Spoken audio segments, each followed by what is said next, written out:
Hello and welcome, everyone. I hope you all are doing great today. I am back with another incredible and powerful biography story that will not only inspire you, but also help you improve your English. Today, I bring you the story of one of the greatest rulers in history, Sultan Suleiman the Magnificent. His story is filled with power, ambition, love, war, betrayal, and unforgettable moments that shaped the Ottoman Empire and the world. This is not just a history lesson, this is an experience. Through this story, you will learn new words, improve your English comprehension, and enjoy one of the most fascinating stories of all time. So sit back, relax, and get ready for an epic journey into the past. We will start from the very beginning of Sultan Suleiman's life, his birth, childhood, and the events that shaped him into the greatest sultan of the Ottoman Empire. Every detail will be covered: his family, his education, his challenges, and most importantly, his personal life and his first steps toward greatness. Are you ready? Let's begin. Part 1. The Early Life of Sultan Suleiman. The year was 1494. In the city of Trabzon, a powerful child was born into the royal Ottoman family. This child would later become one of the greatest rulers the world has ever seen. His name was Suleiman. His father was Sultan Selim I, a fierce and ambitious ruler who was known for his military strength and strict leadership. His mother was Hafsa Sultan, a wise and respected woman who played a crucial role in his early years. From the moment Suleiman was born, it was clear that he was no ordinary child. His parents believed he was destined for greatness. The astrologers in the palace predicted that this boy would rule an empire like no other. But before he could become a powerful sultan, he had to grow, learn, and survive the dangerous world of Ottoman politics. Growing up in the royal palace of Trabzon, young Suleiman was surrounded by wealth, luxury, and power. But his childhood was not just about comfort.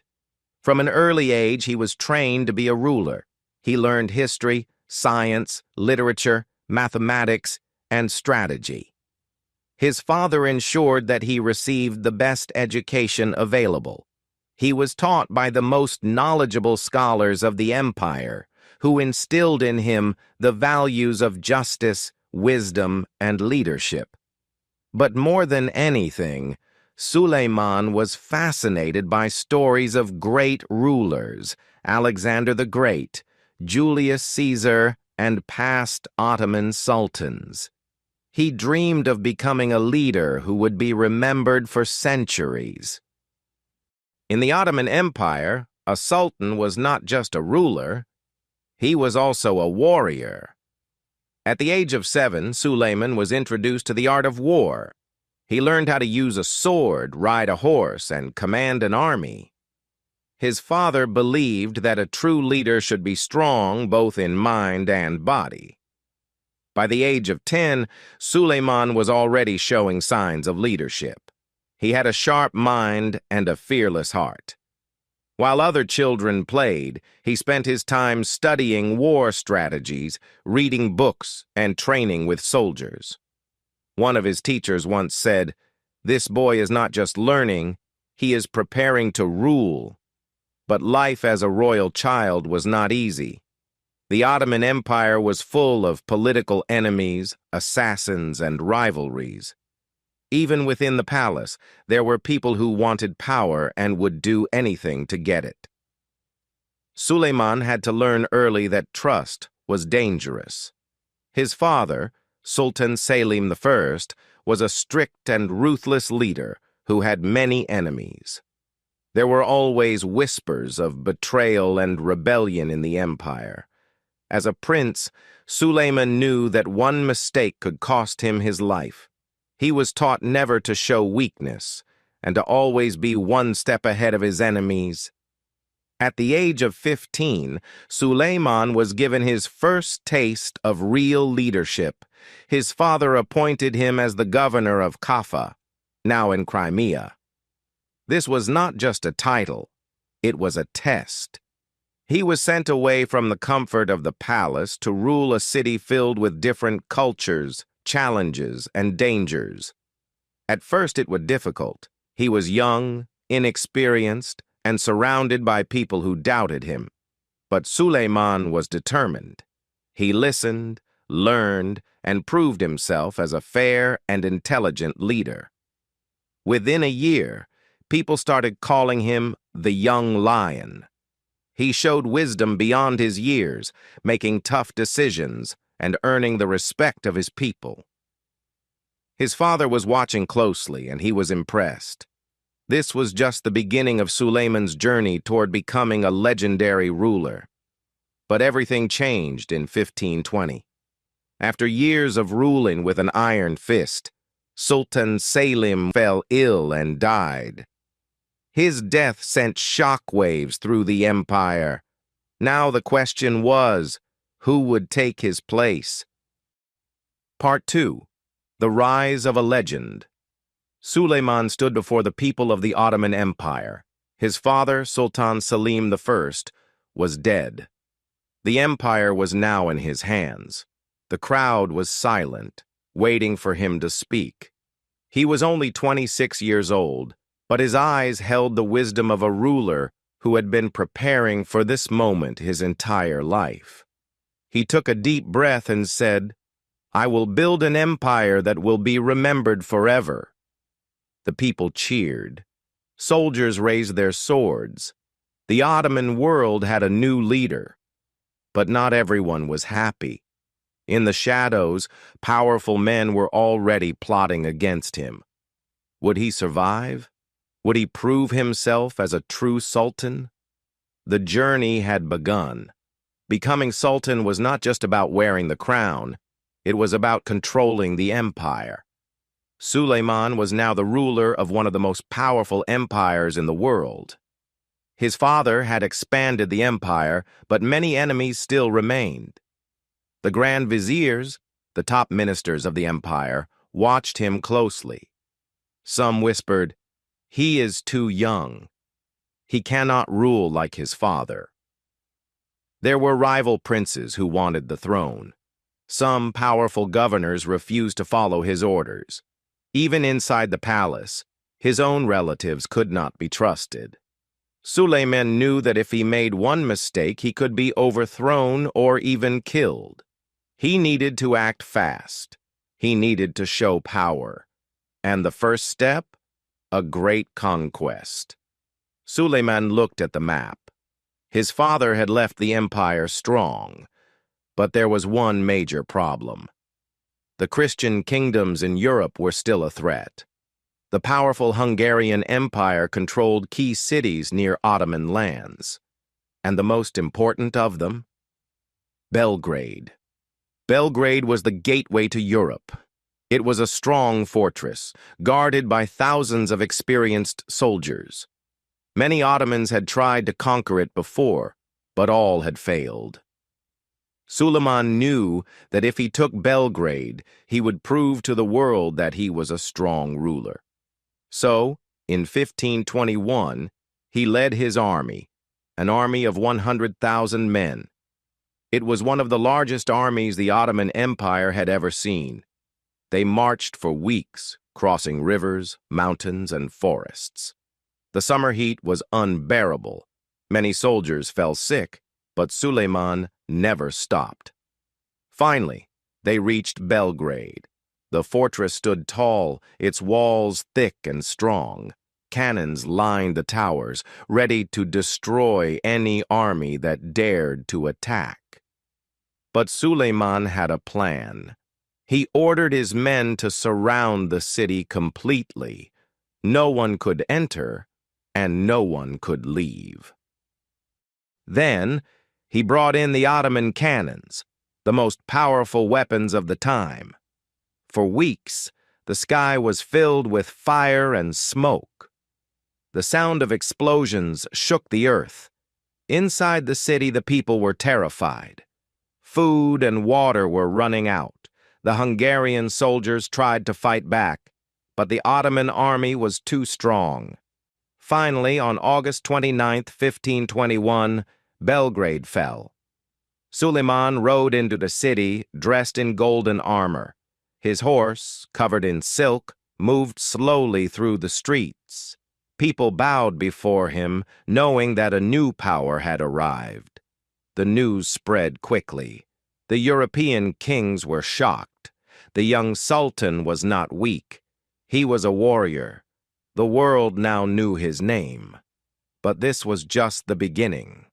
Suleiman had conquered Belgrade, but there was one more threat he needed to eliminate.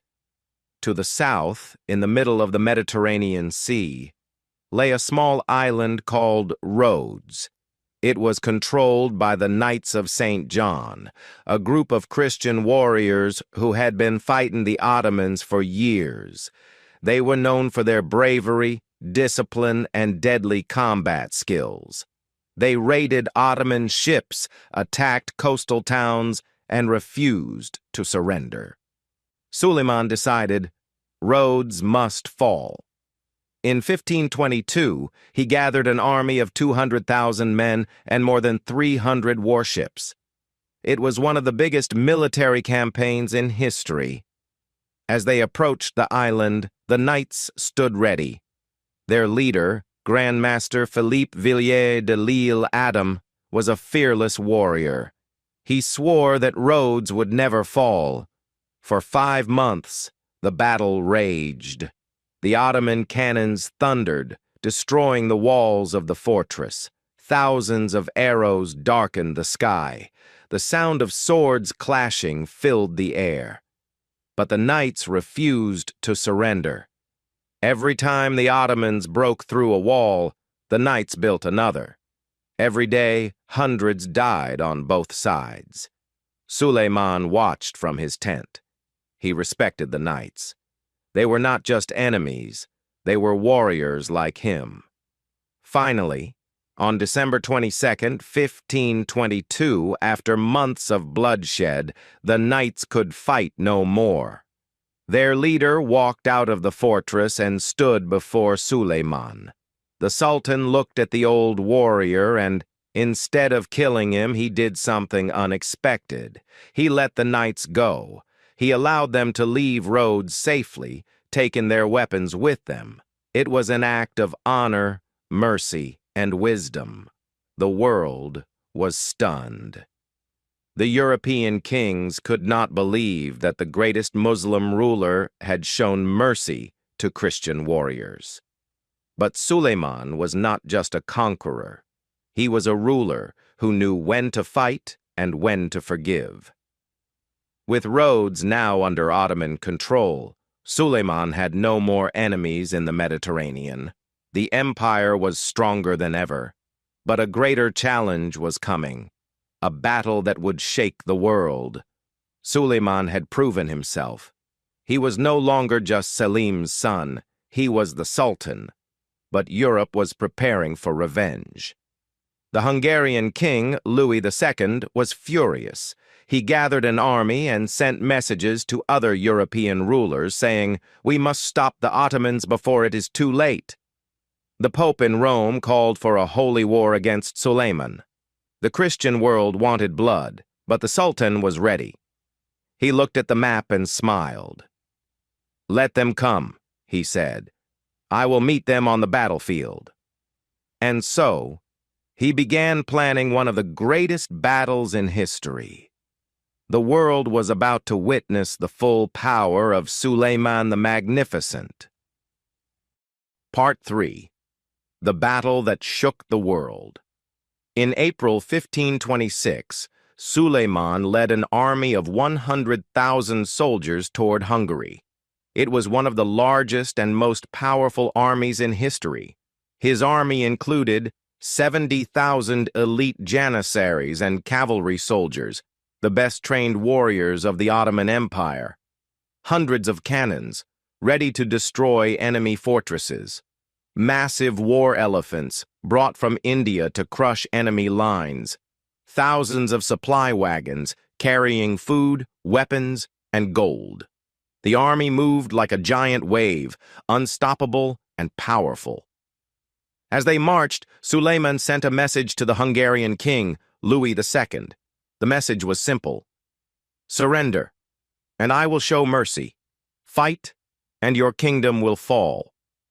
Louis II, a young and inexperienced king, ignored the warning. He was only 20 years old, and his advisors filled his head with pride. He gathered 25,000 soldiers, much smaller than Suleiman's army. But he was confident. He believed God would protect him. He was wrong. On August 28, 1526, the Ottoman army reached the fields of Mohacs. The Hungarian army was waiting. That night, Suleiman walked alone through his camp. His soldiers sat around fires sharpening swords, whispering about the battle to come. Some were nervous. The Hungarians were fighting for survival. Desperate men fought like lions. But Suleiman was calm. He knelt and prayed. He asked Allah for victory and strength. He knew that tomorrow history would be made. At dawn on August 29, 1526, the air was thick with smoke. The battlefield was silent. Then, the Ottoman cannons fired. The first cannonball flew like a falling star and exploded into the Hungarian lines. Boom! Soldiers screamed as bodies flew into the air. The battle had begun. The Hungarian cavalry charged first, 5,000 horsemen galloping toward the Ottomans. Suleiman gave no orders. He waited. As the Hungarians got closer, the Ottoman janissaries raised their rifles. Then fire. A rain of bullets ripped through the Hungarian cavalry. Horses fell. Knights collapsed. The charge was broken. King Louis II saw his men falling like leaves in the wind. He panicked. He ordered all his soldiers to attack at once. Big mistake. The Ottomans, calm and organized, surrounded them. For 2 hours, the Hungarians fought bravely, but it was useless. The janissaries moved like ghosts, shooting, stabbing, and cutting down enemies. The Hungarian army was destroyed. At the end of the battle, the field was covered in bodies. Suleiman stood over the battlefield, looking at the destruction. 25,000 Hungarian soldiers were dead. And their king? King Louis II tried to escape on horseback. But as he crossed a river, his horse slipped. He fell into the water and drowned. Suleiman had won. Hungary was his. The battle had lasted only 2 hours, but it had changed history forever. Suleiman entered Buda, the capital of Hungary, and walked through the royal palace. The Hungarian kingdom was finished. The Pope in Rome, the Holy Roman Emperor, and the kings of Europe were in shock. How could a Muslim sultan destroy a Christian kingdom in 2 hours? Fear spread across Europe. The doors to the heart of Europe were now open. Would Suleiman march to Vienna, to Rome, to Paris? Was he going to conquer all of Europe? The Christian world prepared for war, but for Suleiman, the battle was not over. A new enemy was rising, and this enemy would challenge his power like no one else before. News of Suleiman's victory reached Vienna, and one man was furious. Charles V, the Holy Roman Emperor. He was the most powerful Christian ruler in the world. He ruled over Spain, Austria, the Netherlands, and parts of Italy, the Americas where Spanish explorers were finding gold. Millions of people from Europe to the New World. He was called the king on whose empire the sun never sets. And he was determined to stop Suleiman. Charles V sent a message to all Christian kings and princes. Unite, or we will all fall before the Sultan.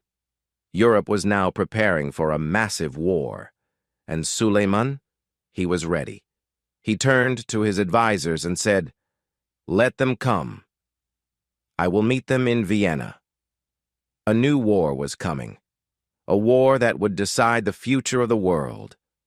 Would the Ottoman Empire take over Europe? Would the Christians unite and fight back? And would Suleiman's greatest dream, the conquest of Vienna, come true? Part 4. The Siege of Vienna and His Love Story. The year was 1529. Suleiman the Magnificent stood on the edge of history. His army had already crushed Hungary, defeated King Louis II, and taken control of Buda, the capital of Hungary. But his greatest challenge was still ahead. Vienna. This was the gateway to Europe. If Suleiman could conquer Vienna, the road to Germany, Italy, and even Rome would be open. But this would not be an easy victory. The Holy Roman Emperor Charles V had gathered a powerful Christian army to stop him. A battle was coming, and it would decide the future of Europe and the Ottoman Empire. But before we go into the war, let's step back and look at the personal life of Sultan Suleiman. Because behind this powerful ruler, behind his battles and victories, was a love story that changed the course of history, a story of passion, betrayal, and power. In the Golden Palace of Topkapi, the heart of the Ottoman Empire, Sultan Suleiman had many concubines. As per Ottoman tradition, the Sultan never married. He had children with different women, and none of them had special power. But everything changed when he met one woman. A woman who would break all traditions and become the most powerful woman in Ottoman history. Her name was Hürrem Sultan, but before she became a queen, she was a slave. Hürrem's real name was Roxolana. She was born in 1502 in Ruthenia, modern-day Ukraine. When she was a young girl, she was kidnapped by Crimean Tatar raiders. They took her far from her home and sold her as a slave. She was brought to Istanbul and sent to the Topkapi Palace, where she became a concubine in the Sultan's harem. She was just one among hundreds of women. But Hürrem was different. She was beautiful, with red hair and green eyes. She was intelligent and charming. She had a sharp mind, learning Turkish quickly. But most importantly, she knew how to win a man's heart. And that man was Suleiman the Magnificent. In the harem, Hürrem caught Suleiman's attention. She was not like the other women. She could make him laugh.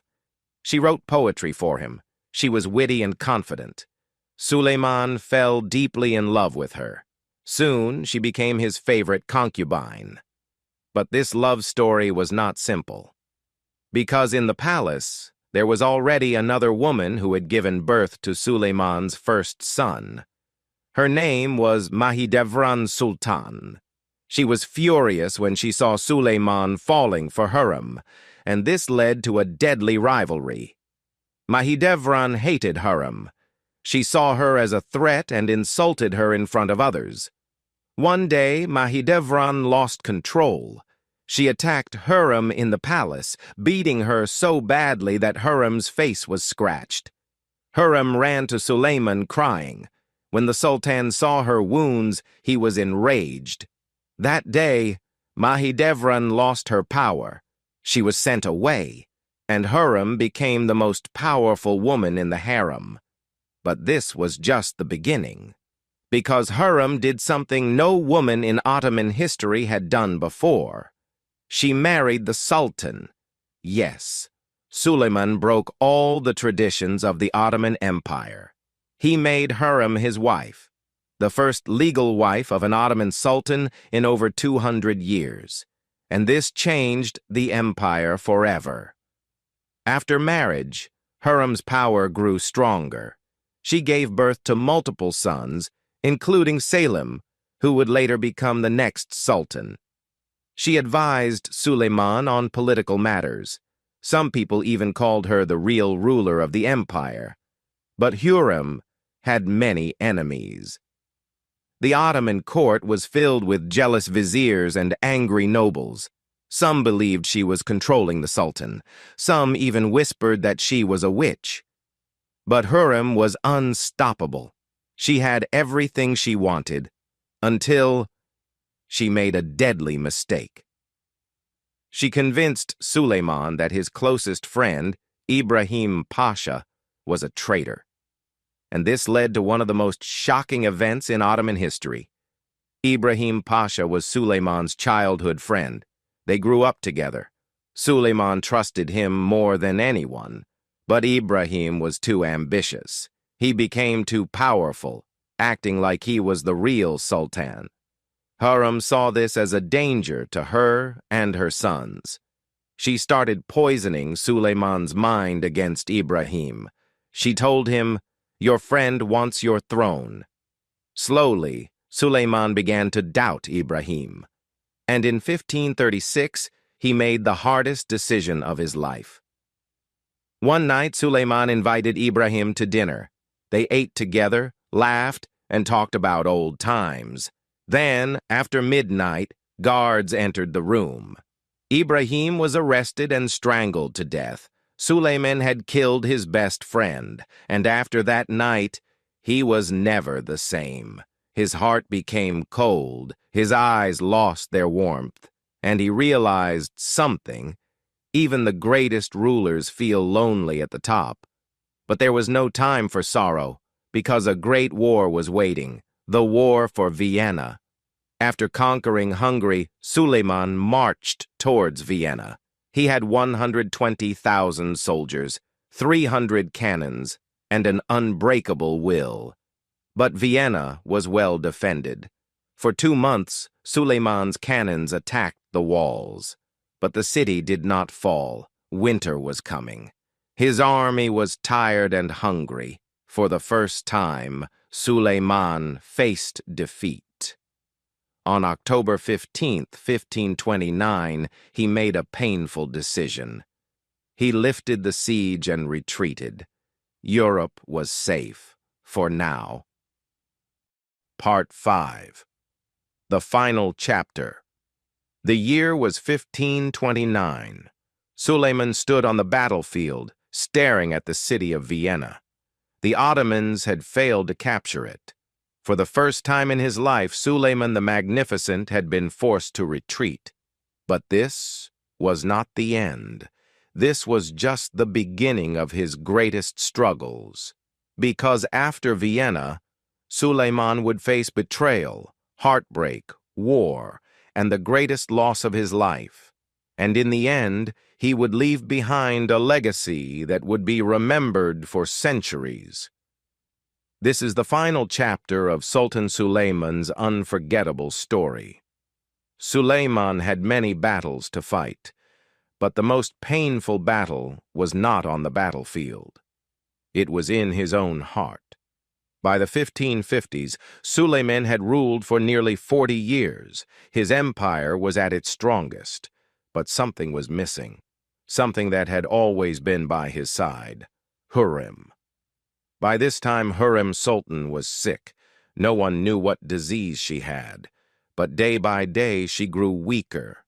Suleiman visited her every day in her chambers. For the first time, the mighty Sultan looked helpless. He held her hands, kissed her forehead, and whispered words of love. He promised her, "You are my one and only love. No other woman will ever take your place." But love cannot stop death. And on April 15th, 1558, Hürrem Sultan took her last breath. She died in Suleiman's arms. And for the first time, Suleiman broke down. The most powerful man in the world, who had never cried in front of anyone, wept like a child. That day the palace felt empty. The empire felt cold. And for Suleiman, life lost its meaning. He built a magnificent tomb for Hürrem, so that even in death she would be by his side. But his sorrow was just beginning, because the next tragedy would shake the empire to its core. With Hürrem gone, There was one question in everyone's mind. Who would be the next sultan? Suleiman had two powerful sons left. Mustafa, the people's favorite, brave, strong, and a natural leader. Selim, weak, but Hurrem's favorite. And there was only one rule in the Ottoman Empire. Only one son could survive. The other must die. The army and the people loved Mustafa. They wanted him to be the next sultan. But Hurrem had always favored Selim. Even after her death, her influence remained. Suleiman began to suspect that Mustafa was plotting against him. Some whispered in his ears, "Your son wants your throne."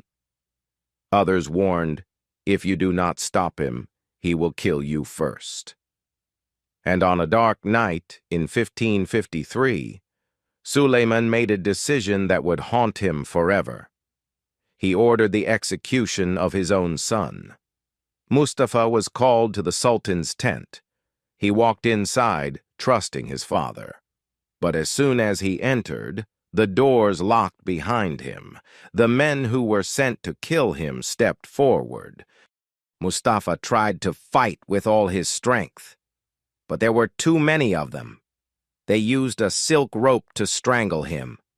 And just like that, Suleiman's greatest son was dead. When the army heard what had happened, they wept. Even Suleiman's closest friends turned against him because he had done the unthinkable.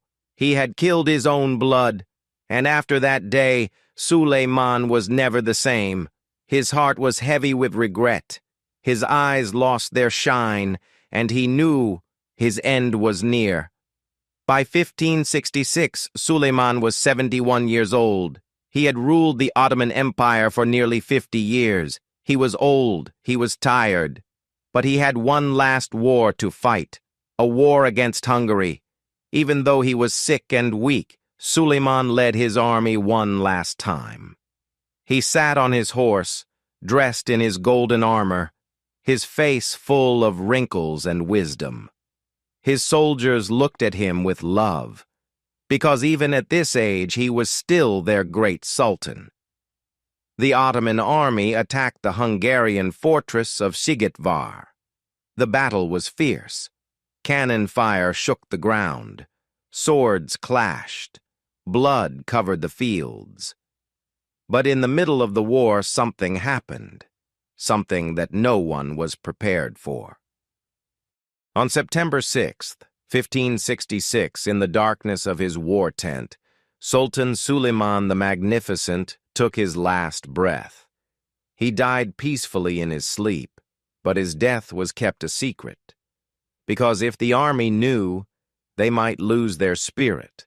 For 48 days, the battle continued, and finally, the Ottomans won. Only then was the truth revealed. Suleiman was gone. The empire mourned. People cried in the streets, and the world lost one of its greatest rulers. Suleiman's body was taken back to Istanbul. He was buried in a magnificent tomb next to Hurrem Sultan. But there was a secret. Before he died, Suleiman had ordered something special. He knew that if he died during battle, his enemies would try to steal his heart. So before his body was taken back to Istanbul, his heart and internal organs were buried in Hungary. For centuries, no one knew where they were. But in 2016, archaeologists found the hidden site in Szigetvar, Hungary, a small tomb deep underground. Inside, they found traces of Ottoman-era soil, and they believe that this is where the heart of Sultan Suleiman rests. Even in death, his presence remained on the battlefield. Suleiman was not just a conqueror, he was a builder. He built mosques, bridges, and palaces that still stand today. He was a lawgiver. His legal system became the foundation for modern laws, and he was a lover. His love for Hurrem changed Ottoman history. Even today in Turkey, his name is spoken with respect. He was Suleiman the Magnificent, and his story will never be forgotten. This was the unforgettable story of Sultan Suleiman the Magnificent, a story of power, love, betrayal, and war. If you enjoyed this, share it with others, because history deserves to be remembered. Suleiman the Magnificent is no longer with us. His body turned to dust centuries ago. His empire no longer exists, but his legacy, his name, it will never die, because true greatness does not fade with time. It grows, it inspires, it changes lives. Suleiman's story is not just a history lesson. It is a lesson about power, love, ambition, and wisdom. A lesson that teaches us, if you dream big, you can change the world. If you love deeply, your love will be remembered forever. If you stand strong, no obstacle can break you. Suleiman started as a young boy with a dream to be great. And he did not wait for greatness to come to him. He built it with his own hands, through blood, sweat, and sacrifice, through heartbreak, loss, and war. He never gave up. Even when he lost the people he loved, even when he faced betrayal, even when his own heart was filled with regret. Because true leaders do not stop. They keep going. They leave a mark on history. And they teach us that we, too, can achieve greatness, no matter where you come from, no matter what your struggles are. If you have a dream, fight for it. If you face failure, stand up again. Because history does not remember the ones who give up. It remembers those who rise. Suleiman's story is proof that one person can change the world, that love can live beyond death, that true power is not just in war, but in wisdom, justice, and kindness. Be strong, be wise, be unforgettable. That is the true message of Suleiman the Magnificent, and that is why his story will be remembered forever.